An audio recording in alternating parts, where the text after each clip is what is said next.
የዝሙት ፊልም በጣም ገዳይ ነው። እባካችሁ እንደው እዚህ ውስጥ እንደው ትልልቆችም ልጆች ያሏችሁ ሰዎች ካላችሁ ልጆቻችሁን ተቆጣጠሩ። ለልጆች ለህፃናት ስልክ ባትሰጡ መልካም ነው።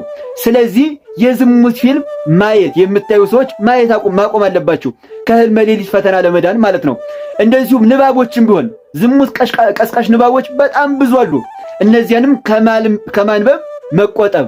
አብዛኛው የህልመ ሌሊት ፈተና የሚመጣው የዝሙት ፊልሞችን በመመልከት ስለሆነ ስለዚህ ከነዚህ መታቀብ መከልከል አለብን ማለት ነው። አራተኛው ይሄ ነው። አምስተኛው ደግሞ ማታ ላይ እጅግ ከልክ ያለፈ ምግብ አለመመገብ፣ እጅግ ከመጠን በላይ ጠግቦ አለመብላትና እነዚህ ፈሳሽ ነገሮች የሞቁ ነገሮች አለመውሰድ ይመከራል።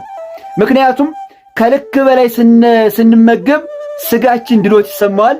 ያው ድሎት የተሰማው ስጋ ደግሞ ይታወቃል ለኃጢአት ዝግጁ እንደሆነ ማለት ነው። አብሶ ደግሞ ልንቆርብ ባሰብን ቀን፣ ልናስቀድስ ባሰብን ቀን፣ ወደ ቅዱስ ስፍራ ልንሄድ ባሰብን ቀን በልካችን መመገብ፣ በልካችን እንደውም ከልክ በታች እንጂ ከዚያ በላይ መመገብ ጥሩ አይደለም። እንደዚሁም የሞቁ ነገሮችን። ሌላው ስድስተኛውና የመጨረሻው ደግሞ ቀን ላይ እይታችንን ማስተካከል። አስተያየታችን ተቃራኒ ጾታ ላይ ያለን እይታ መስተካከል አለበት። ያ ማለት ምን ማለት ነው? የተቃራኒ ጾታችንን ማየት የማይገባንን አካል አለማየት። ግልጹን ነው እንግዲህ የምነግራችሁ። ያው ብደብቃችሁ ለውጥ የለማ። ማየት የማይገባንን አካል ለምን እንመለከታለን እንዴ? ቀን ላይ እሱን እየተመለከትን ስንጎመጅ እንውላለን።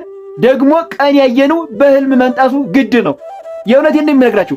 ሰሎሞንም ይናገራል እና ቀን ላይ ያየነው ነገር በህልማችን የመምጣት ፕሮባቢሊቲው እጅግ የሰፋ ስለሆነ እይታችንን ማስተካከል። እኔ ካጠፋው ይቅርታ አድርጉልኝ እንጂ አፍረጥርጬ መናገር እፈልጋለሁ። እዚህ ላይ ተቃራኒ ጾታ ላይ ያለን እይታ መስተካከል አለበት።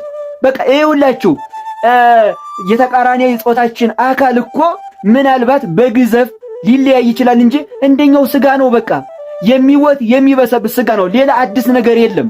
ስለዚህ እይታችንን ማስተካከል አለብን። በተለይ ወንዶች፣ ግልጹን አይደል የምንነጋገረው? በተለይ ወንዶች ማስተካከል አለብን። ቀን ላይ ማየት የማይገባንን አካል ፍጥጥ ብለን ስናይ ውለን እንዴት ነው ሰላም የምናድረው? ስለዚህ መስተካከል አለበት። የእውነቴን ነው የምላችሁ። ይሄ ምን ብደባብቃችሁ ለውጥ ስለማታገኙ